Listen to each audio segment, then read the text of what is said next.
this is the block diagram of CCTV or closed circuit television. We have DVR, PSU, and TV monitor.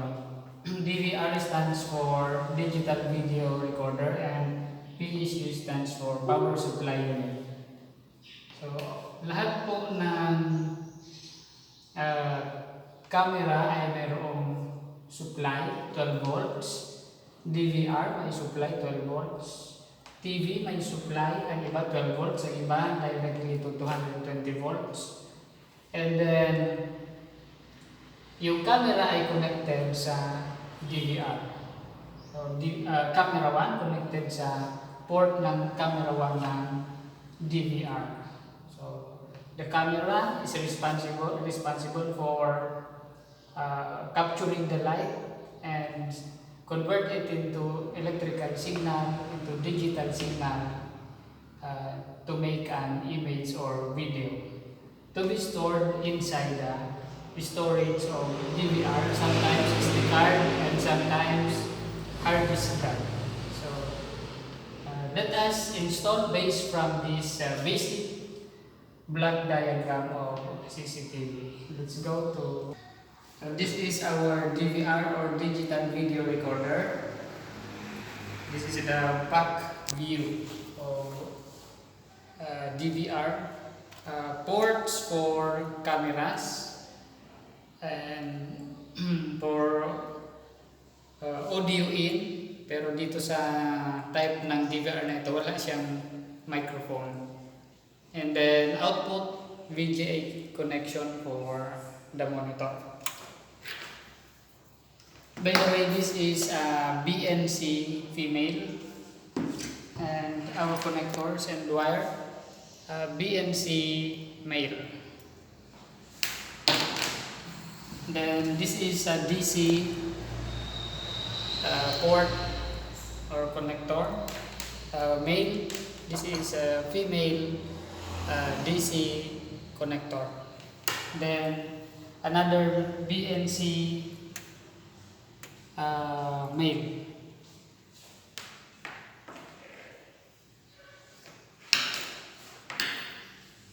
Then VGA connector para doon sa ating TV monitor. So first thing to do is let us connect the VGA connector of this TV monitor to DVR. And then our CCTV camera.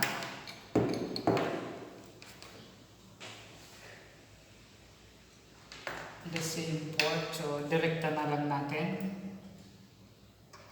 camera 1. Okay, so the proper way pag handle nito, ano po, dito mayroon siyang hahawakan, hindi dito, hindi sa wire kundi dito, and then just follow the guide, insert then rotate, that's it.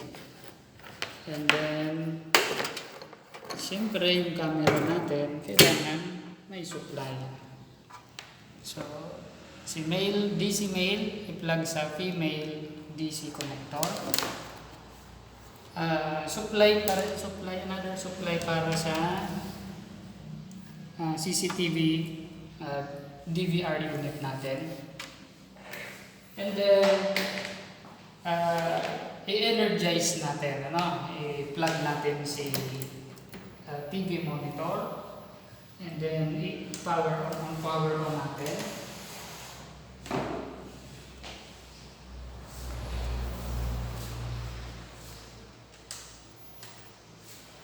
I-plug din natin si DVR and CCTV camera rather. Okay, and let us wait while DVR is initializing. Let us wait kung makaka-capture siya.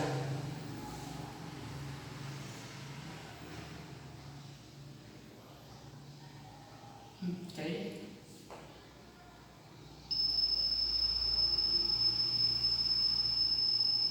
Okay, Okay, no hard drive found. And then transfer natin yung camera.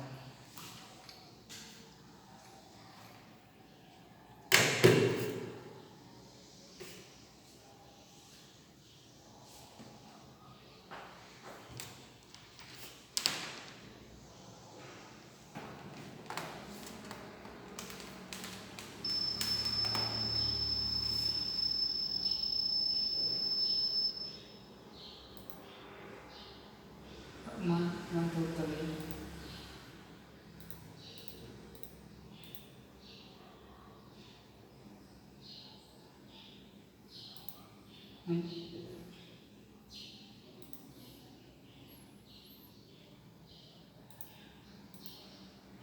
Ano ang password natin, sir?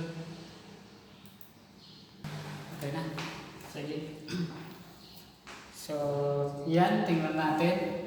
So, as you see dito sa cam 1, 2, and 3, 2 and 3, walang video kasi wala tayong kinabit na camera. So, only one camera nilagay natin sa cam 4.